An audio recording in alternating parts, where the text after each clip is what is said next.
Welcome back to Core 180. And as we move towards this new remote learning regime, I thought it might be useful to review what we were talking about before spring break. And in particular, last time we talked about two things.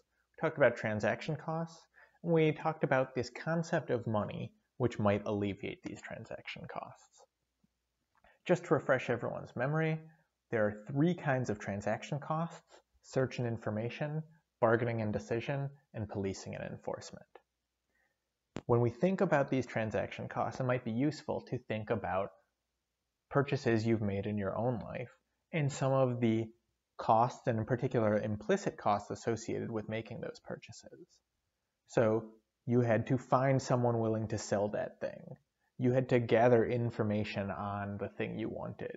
You might have had to consider substitute or other items in place of that good and their related costs. This is search and information. What if you had to negotiate an agreement? How much this thing costs? Whether it needs a contract? Do you need to have meetings to determine these contracts? Are you haggling over the price? Do you need to get lawyers involved? This is bargaining and decision. And finally, what does it take to make sure that everyone agrees to this agreement? Your job might be a good example. Does your boss spend any effort making sure that you do the job the way you're supposed to? This is policing and enforcement. Now, these costs, these transaction costs, are particularly severe in barter economies. And one of the things that money does, and again, we've punted on what the definition of money is, but one of the things that money does is alleviate these costs. We talked not about money in terms of its definition, but in terms of some ideal properties. Money needs to be divisible. If I go to Walmart with a $50 bill, I still need to be able to buy things that cost $3.50. It needs to be portable, needs to be relatively easy to carry so you can take it from place to place. Widely accepted, relatively speaking scarce in the economic sense of limited. Durable, it needs to be able to withstand wear and tear. And in terms of value, we like our money to be relatively stable. But those are ideal properties. They don't actually define what money is. And to do so, we need a frustratingly circular definition, which is money is something that fulfills the functions of money. In fact, money is anything that fulfills the functions of money. Here it's important to note that things that might be money in one place or one time are not always money.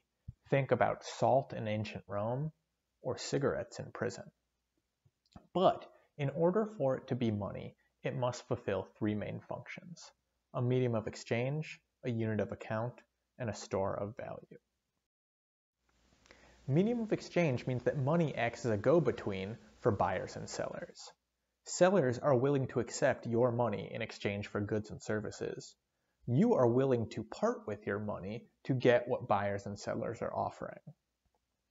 Here in the US, we use dollars as our money and they serve as a decent medium of exchange, but there are certainly other examples, ranging from precious metals to shells to stones or even cigarettes. Money is also a unit of account, and when I say account, you should hear the word accounting. Money is the yardstick by which prices are quoted and compared. This gives us a common value so that we can understand, but it also allows us to compare into the future. When we're thinking about unit of account, think about when you go to the store and apples are $1 and oranges are 25 cents. We know from the fact that they're both quoted in a common price that an apple is worth 4 oranges. Turning our back to the barter system, this can be particularly difficult without an agreed upon unit of account. In addition, this allows for consistent record keeping. We can understand changes over time.